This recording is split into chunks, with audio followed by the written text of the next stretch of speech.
Hello and welcome back to the channel. Now today I am going to continue my series concentrating on Astro landscape composition and looking at the fundamentals of how we do this.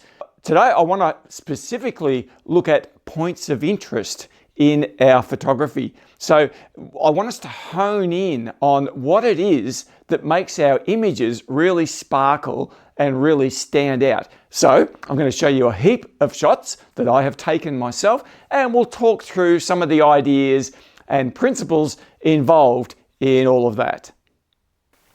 So what exactly is a point of interest? Well, in simple terms, it's somewhere that you want the viewer's eye to be drawn to. And you can see here the car in the middle of the road, beautiful aurora in the background. Now I've deliberately highlighted the car, but the main feature of this is obviously that aurora in the background.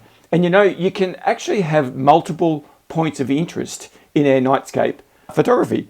So as an example of this, if you have a Milky Way over a specific foreground subject, by default, you have 2 points of interest. So you've got the Milky Way galaxy up here, the old ruin down the bottom here, and your eye is drawn to both of those as separate items. And I think that's great because that's exactly what the night sky actually looks like. And you know, we look at these landscapes, sometimes it's very difficult to get into position to be able to shoot these landscapes the way that we want them. And that is part of the challenge of nightscape photography.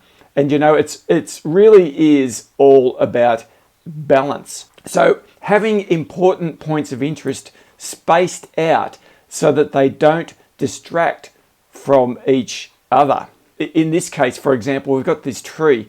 Now, there's not much else in the scene down the bottom here, and of course that gives us plenty of room to highlight this beautiful Milky Way galaxy above. Look at that, isn't that just beautiful? Because it just leads our eye straight from this tree straight up into the galaxy. Now, you know, I spend a lot of time driving around in my car looking for trees, such as this one, that are just sitting out somewhere in a paddock all by themselves, sometimes on the top of a hill. And you know, you might think, oh, there's trees everywhere, and there are trees everywhere, but sometimes I just can't isolate the tree that I want. So in this case, I did achieve that, and I'm very, very happy with the result. As I said, you can't move trees, you can't move the sky, but you can certainly move the camera position to get the angles sometimes somewhat close to what you're looking for. But we can use, I guess, vastly different concepts to contrast with each other. So for example, star trails here. Now, I've got the star trails in the background behind this hay bale. Now, you probably know this hay bale features quite a fair bit on my nightscape photography because I found it. It's not there now, by the way, it's gone, but maybe there'll be some new ones around. But what I've done here, I've put star trails behind it, and I've staggered that star trail off a little bit to the side. And the reason this composition looks like it does is because I want to feature this angle here, or this side sort of 3/4 front angle, if you like, on the hay bale. So if I was to move further over to the right, I would probably push the hay bale over here, maybe more to the rule of thirds, because this one already is, but I might not be able to find the angle on the hay bale that I'm looking for. So in this case, I left it somewhat in the middle because I reckon there was enough difference between the 2 points of interest to still make it work pretty well. And here's another one, star trail, sort of a bokeh, out of focus star trail behind the lantern. And even though the star trails are big and they're solid behind the lantern, I don't think they take away too much from the lantern because they are just so different. They contrast well, I think, with each other. So you can use the same concept here now where I've put the silhouetted foreground with the out of focus stars in the background. So it gives you a really nice background canvas, I suppose, for you to place your subject in. This is telling a story. I mean, it makes us wonder what is going on here. Now, I can tell you there was nothing much going on except I was pointing to the tricycle. One of the things I'll bring up here just out of interest is you can see how I've deliberately separated the body parts so that you can really tell, yeah, that's a person, Lucky here, I didn't touch the back wheel there. And yeah, you can really see the pointed finger. So all of those things are deliberate. They are not something that just happened by chance. When you blur out the background of a subject, by default, it makes you hone in on what the main subject is in the foreground. And in this case, you can see these two ladies, they are the subject here, the point of the focus. And by blurring out the stars, and I did that by opening up the aperture, it's a 35mm f1.4 lens. I shot it at about f1.8 from memory. This is classic portrait photography principles. And I want to sort of emphasize to you guys that you can use portrait photography principles in astro landscape photography.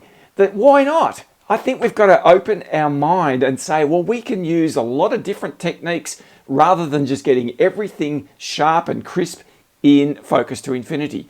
There's a lot more options than that available. So you can see the same thing here. Now, one of the points I want to make here is that when you're composing images, I think it's an idea to create a space for each part of the image. So in this case, we sort of got the lantern and the Milky Way rising in the background, even though it's out of focus, side by side. And I think side by side works really well, where we've got the Milky Way, big, bright, solid Milky Way on the left, and the water tower and the windmill on the right-hand side with that tree.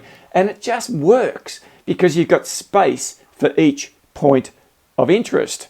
Even this image here of the little boat shed, and we've got the gorgeous sunset over more to the right-hand side. So we're basically putting the 2 points of interest here side by side. And I think that helps to balance out what it is we're trying to achieve. Now, many times when you're shooting, you can't go side by side, but you can certainly go top and bottom. And that's what we've got here, this beautiful tree with the canola crop, Milky Way galactic core above it. Basically, this image, I guess you'd say, has 3 points of interest because the tree is an obvious point of interest. The Milky Way above is also a very obvious point of interest. But look at that canola. It takes up nearly half of this screen. And I think you'd have to say that is one of the stars of this image. So this is what I'm talking about. You can certainly have multiple points of interest as long as they're not crammed up too tight to each other and they're sort of spoiling the view for each other. There's another one. It's a boat shed, tracks that they slide the boats down into the water. So I've just deliberately placed this in a portrait orientation so that I've got more vertical space. And you can see the beautiful sunset there takes up the top half of the image, and the railway lines lead us beautifully into the water in the bottom half of the image. Sometimes we have to wait for conditions to provide us with the ideal composition. And sometimes, very often actually, when you're shooting astro landscape photography, we have to wait for the stars to line up where we want them to be because they are moving through the sky. And sometimes you may have to wait, you know, an hour, 2 hours or whatever just to get the right composition. And you can see here, later on the same night, the Milky Way was rising up further to the left of this image. The aurora was still happening. So if I go back to that first image, you can see the obvious focus of this image is the aurora, but I was definitely wanting to include the foreground rocks, and you can see how I have not cut them off, and the reflection of the aurora in the water. And so there's a really nice middle ground there, I think, with the headland and the water reflecting the red glow in the sky. But those rocks down the bottom there are very important to me because I think it helps balance out this image quite nicely. Now later on, this is a little bit different angle, but it's the same event, same night. Once again, I've wanted to include rocks on the right-hand side, or headland if you like, and rocks on the left-hand side to help just balance out some of the foreground, the bottom half of this image. What I see a lot of people do when they're shooting auroras is they will shoot the sky. Sky looks fantastic, but there's nothing in the foreground. It's just a black blob. And you know, that's something that I am always conscious of. Now, it's harder, much harder to get detail out of a dark foreground. But if you can do that, I think it makes all the difference. Now, one other thing you can do, which I did in this case, this is the same night again, I switched my camera around into portrait orientation. And what that does, it will give you a higher ability in the sky. In other words, I can fit more of the sky in a vertical plane, but I can also fit more of the foreground in a vertical plane. So I've got the rocks here, middle ground of the water again, and the beams going up into the sky. And I think that balances out the image quite nicely. Now, one of the most important things to remember when shooting nightscapes is to take the viewer on a journey of discovery. I think we have to tell a story. Now, that's why I wanted to include the gates into this image. I mean, we've got obvious points of interest. We've got the tree. It has to be an obvious point of interest because it's pretty much dead smack in the middle of the shot. It's very stark. It's a dead tree, which always helps with that. Then we've got the Milky Way sky, which is fantastic. But those gates down the bottom really draw us in. It's an obvious entry point to this scene. And so that's why I wanted to include them. When I was on location there, I shot a few different angles and orientations, and some of those did not include the gates, but I didn't want to include those in the final because I think this one looks so much better. Now, another thing that helps to tell a story is to put people into your shot. Now, I know a lot of you say, I don't like people, I like landscapes. And I guess I'm going back to my wedding photography and my portrait photography days, but people add so much scale, they add so much of a story into our image. No matter what the image is, you put a person in there and suddenly you have scale. It makes the sky look so much bigger, and sometimes it just takes you back. You say, well, I remember that night when I was standing on that rock shining lights into the sky. Who wouldn't want to remember standing on top of a cloud inversion looking over the top? And I think, once again, adding the person into the frame just adds that sense of scale to the scene. Now, this image here, it's a big panorama, and it's balanced so that the water and the curve of the foreground there isn't cut off on either the right or the left-hand side. And that was very important to me when I was shooting this. So I wanted to make sure I included all of the water. Also, I've added some people into here. It's because there were people there. I mean, they're a bit blurry because, obviously this is taken over a period of time. Because it's a panorama, but that doesn't matter. This was a workshop group in New Zealand, and it's a great little spot here, and we all really had a very enjoyable night. Milky Way in the sky above is obviously a point of interest, but to me, the way this foreground balances out, it's very symmetrical. I like that, and it's almost a contrast, a foil, I don't know what you want to call it, with the actual sky. Now, the sky is not centered over the scene, but like I said before, you can't move things to make them center. So it is where it is. That's where the sky actually looks in this scene. One of the other general rules that I always like to think about when I'm out there shooting is to leave room for an image to breathe, to convey scale and grandeur. I suppose you could call it leave dead space, because that's another great method of pulling the viewer's eye into what is the main subject in the image. Now, okay, the main subject here is, well, obviously the Milky Way, but also this fence and gate and wire, but there's a lot of dead space up here. There's a lot of dead space here as well. And one of the tricks that I use when I'm editing, by the way, is to darken the edges of the frame. So if you like, add a bit of vignette or something like that. But if you do that, that is another way of drawing the viewer's eye into the center here. So I don't want to draw people's eye down here because that's a dead area of the scene. It's just dirt, really. I certainly do want to draw them into this central part, and you can't help but be drawn into the Milky Way in the sky. So all of this sort of dead space works for me. Here's another one. I mean, it's just a farm scene, moonlit night, shot Orion in the sky. There's quite a lot of dead space. The bottom portion of the image is just a paddock. So I don't really want the viewer to be worried too much about that. So it's sort of darkened. I'll put that vignette. Then, of course, there's probably 2/3 of the image of sky, which is fine because there's a lot to look at in that sky. There's a lot of color, which I really, really like. Now, this is a classic dead space image. Stark tree down the bottom there. Got the Orion constellation, and again, lots of color in that sky. And I think, it's good to have that. Now, speaking of multiple points of interest, just have a look at this image. I took this in New Zealand last year. Where do you start? I mean, this has got more than 3 points of interest, really. It's got, firstly, we've got the Milky Way, which is obviously one of the stars of the show here.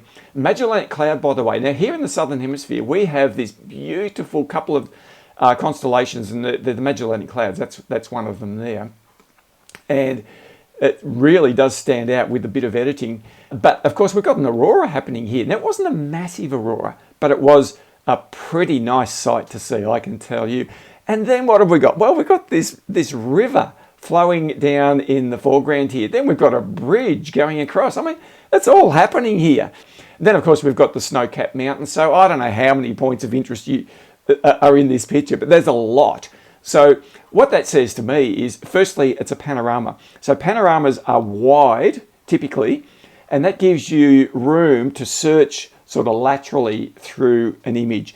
And I think having the river going the same direction really helps with that. So we sort of start the lake up here and it just goes down there, and it almost like it's flowing into that aurora, which it actually was doing.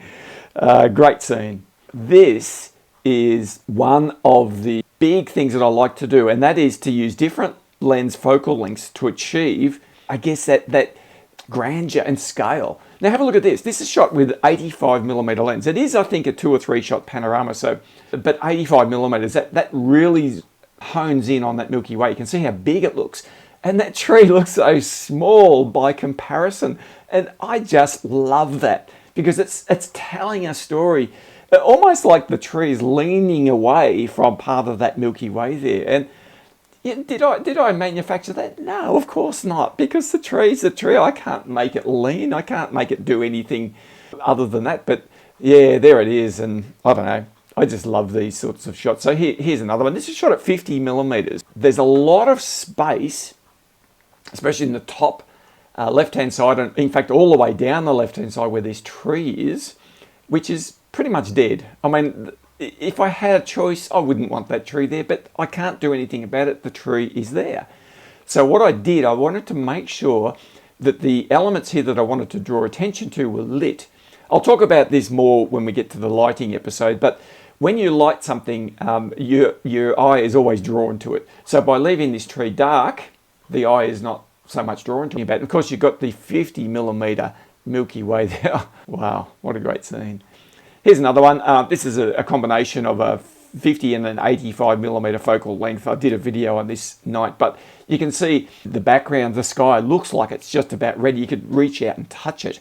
Now, a lot of the background is actually hidden by the foreground, which is why I wanted to get that Roafuki part on the top left to be really, really prominent. And I made sure it fitted into the frame.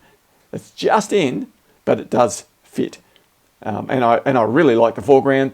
Pretty simple, just a single shot of 50mm. That's just a single track shot at 85mm, and yeah, I love it. Here's another one, 50mm focal length. So we're talking about longer focal lengths here. Lens selection makes a big difference to composition. So that's something we'll talk about again in a future video, but this is 50mm. So I wanted to make the tree look small, and I wanted to make the sky look big. And when I say big, I mean close, and it does. The tree looks like it's a long way away, and that's simply because I walked back into the paddock. So it's really easy to make a tree look small. You just walk away from it. I guess one of the things I want to talk about in closing here is that we don't want to throw away the basic compositional tools, things like rule of thirds and leading lines, because they always make our images look better. If we've got a river like this that flows into our scene, then let's use it. Let's try and take the viewer's eye from the bottom left up in through those mountains up to the sky. Sometimes we just have a nice little circular bay in the foreground here, which draws you, it sort of takes you on the leading line, I suppose I'd call it. This is not a very complicated image, but it does not have to be a complicated image to get the message across. And there you have it once again. talking about points of interest. I hope you got something out of this video. So I will be continuing this series in the coming weeks. So tune in into the next video. Love to read all of your comments in the comment section down below in this video. All right, have a great week. I'll see you in the next video.